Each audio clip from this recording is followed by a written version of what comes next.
روزی روزگاری توی یه شهر بزرگ و پرهیاهو یه مرد ثروتمند و محترم به اسم وی زندگی میکرد.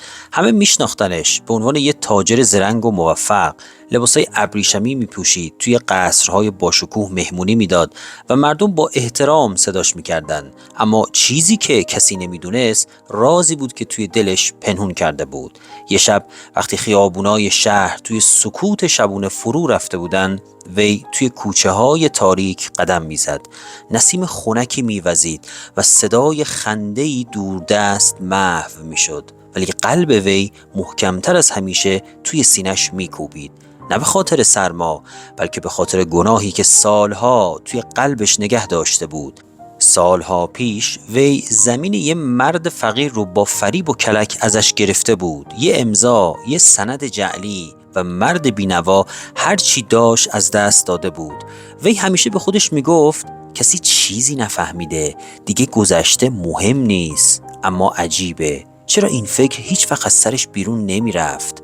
هر چقدر هم که پول و طلا جمع می کرد، هر چقدر زندگیش پر زرق و برق بود، یه صدای ضعیف ته ذهنش همیشه زمزمه می کرد: تو میدونی چی کار کردی؟ ولی وی یاد گرفته بود که اون صدا رو نادیده بگیره، تا اینکه یه شب یه خواب عجیب زندگیشو عوض کرد.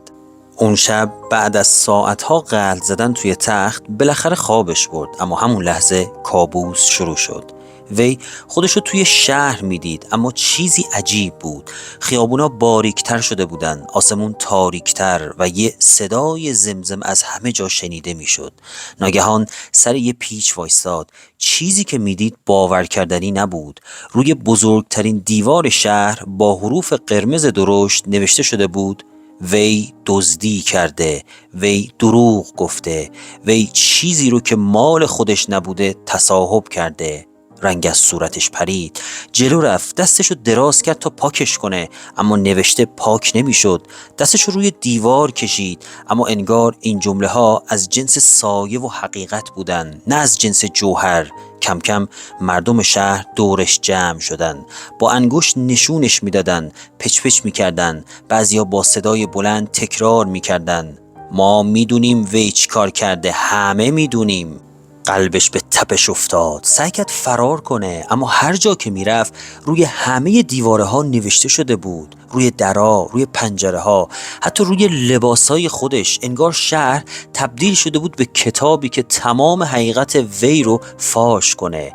با یه جیغ از خواب پرید، نفس نفس میزد، دستش رو روی صورتش کشید. واقعی بود، نه، هنوز توی تختش بود. شهر آرام بود، هیچ کسی توی کوچه نبود، ولی ته دلش میدونست اون نوشته ها هیچ وقت روی دیوار نبودن، همیشه توی قلب خودش بودن. حقیقت همیشه آشکار میشه. اون شب وی فهمید که دیگه نمیتونه از حقیقت فرار کنه. شاید مردم نمیدونستن، اما وجدان خودش همیشه شاهد بود. صبح زود قبل از اینکه خورشید کاملا طلوع کنه از خونه بیرون رفت. پول و دارایی‌هاشو جمع کرد، به دنبال اون خانواده فقیر گشت و همه چیز رو که ازشون گرفته بود دوباره برگردوند. التماس بخشش کرد، نه برای اینکه اسمش رو پاک کنه، بلکه برای اینکه بالاخره به آرامش برسه. اون شب برای اولین بار بعد از سالها بدون کابوس خوابید. این داستان فقط درباره وی نیست، درباره همه ماست. گاهی فکر میکنیم اگه کسی چیزی رو نبینه، اگه رازی رو توی قلبمون نگه داریم، پس انگار اصلا وجود نداره.